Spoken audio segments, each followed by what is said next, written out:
இந்தியாவுக்கு அடிமையாக வச்சிருந்தா தான் இவங்க வழங்குவான் அப்படின்ட்டே சொல்லிக்கிட்டே இருந்து ரொம்ப நாளாக அவங்க கொஞ்சம் பேரை கன்வின்ஸ் பண்ணி வச்சுருந்தான். இதெல்லாம் எப்படி இதெல்லாம் போராடினா அங்கங்கே கூட்டம் போட்டுலாம் போராடலை. எப்படி ரோமன் சாம்ராஜ்யம் வீழ்த்தப்பட்டது, அல்லது எப்படி நிலப்பரத்து முறைகள் ஒடிக்கப்பட்டன, அல்லது எப்படி ஜனநாயகம் வளர்ந்தது யாரு. ஆகவே இது இது தட் இஸ் த இதுதான் வரலாற்று வளர்ச்சியின் விதிகள்.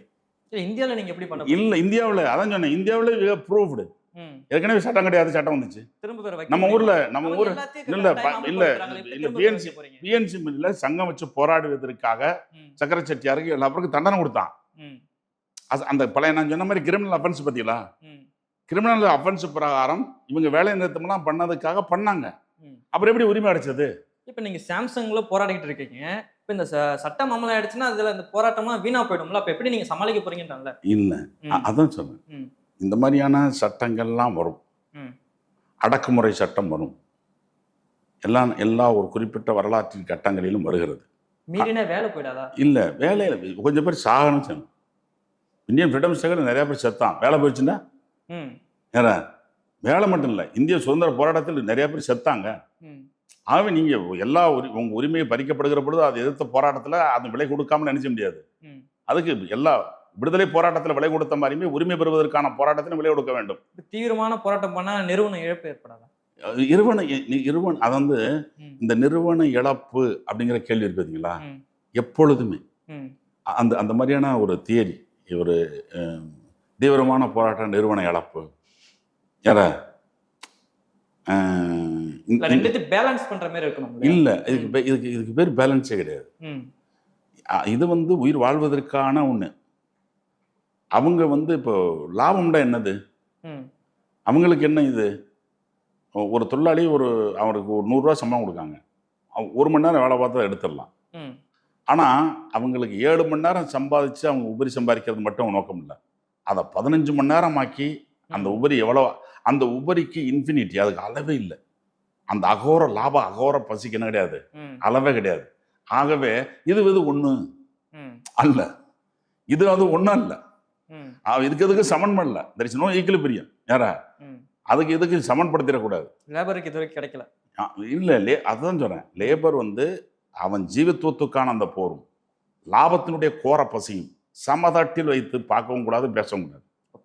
அது வேற என்ன பெட்டா, அது என்ன அதனுடைய டைனமிக்ஸ் வேற, ப்ராஃபிட்டோடைய டைனமிக்ஸ் வேற, ஆப்ரேஷன் அதனுடைய செயல்முறை வேற. என்ன கூலி உழைப்பாளி அவன் வயிற்று பசிக்காக அல்லது அவனை சஸ்டெயின் பண்ணுவதற்காக பண்ற போராட்டம் வேற. ஆகவே இந்த போராட்டம் அந்த மாதிரியான, அதனால தான் சொல்றேன், இந்த மாதிரியான போராட்டங்கள் வந்து வரலாற்று நெடுகிலும் நிக்கி அது வந்து நின்று அதுதான் அது அந்த மாதிரியான ஒரு ஒரு ஒரு ஒரு ஒரு ஒரு ஒரு நல்ல வளர்ச்சியை நோக்கிய வரலாற்று மாற்றங்கள் நிகழ்ந்துகிட்டே இருக்கு. ஒரு காலத்து ராஜராஜ சோழன் நீங்க விமர்சிச்சா மார்கழி வெட்டிடுவான், என்ன சொல்றீங்க, மேடை போட்டெல்லாம் பேச முடியாது. இன்னைக்கு போட்டா மோடி கொடுத்த கிஃப்டா என்ன சொல்றீங்க, அன்னைக்கு அவங்களாம் அன்னைக்கு இருக்கிற ஒரு மந்திரியை பொறுத்த என்ன செய்ய முடியாது, ஒரு ராஜாவை நம்ம பேச முடியாது.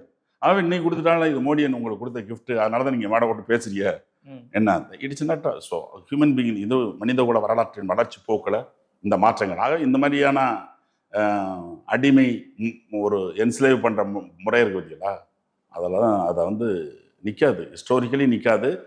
அதான் சொன்னேன், நம்ம ஊர்லேயே ப்ரூஃப்டு, நம்ம ஊர்லேயே தண்டிக்கப்பட்டாங்க. அதுக்கு அடுத்த வருஷமே இதனால தான் அந்த பிரிட்டிஷ் நம்ம இந்திய பார்லிமெண்ட்டில் செட்டியார் நம்ம பிஎன்சி மில் கேஸ்னால தான் அந்த வாதம் நடந்தது.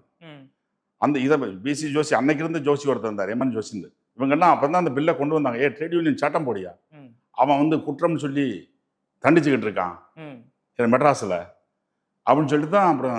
ஆகவே இது எப்படி இந்த ப்ராசஸ் நடக்கும், இந்த ஃபைட் இன்னும் கொஞ்சம் நடக்கும், கொஞ்சம் அதுக்கப்புறம் கொஞ்சம் பேர் சாகணும், கொஞ்சம் பேர் சம்பளம் இழக்கணும், என்ன இதெல்லாம் நிகழத்தான் செய்யும்.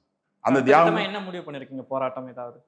இப்போ 26 போராட்டம் எல்லா சென்ட்ரல் ட்ரேட் யூனியனும் இந்தியா முழுக்க. அதற்கடுத்து தொடர்ந்து இதை வந்து பண்ண முடியும், அவங்கள செயல்படுத்த விடாமல் தடுப்பதற்கு திட்டப்பட்டிருக்கோம், அது சாத்தியப்படுத்த முடியும்.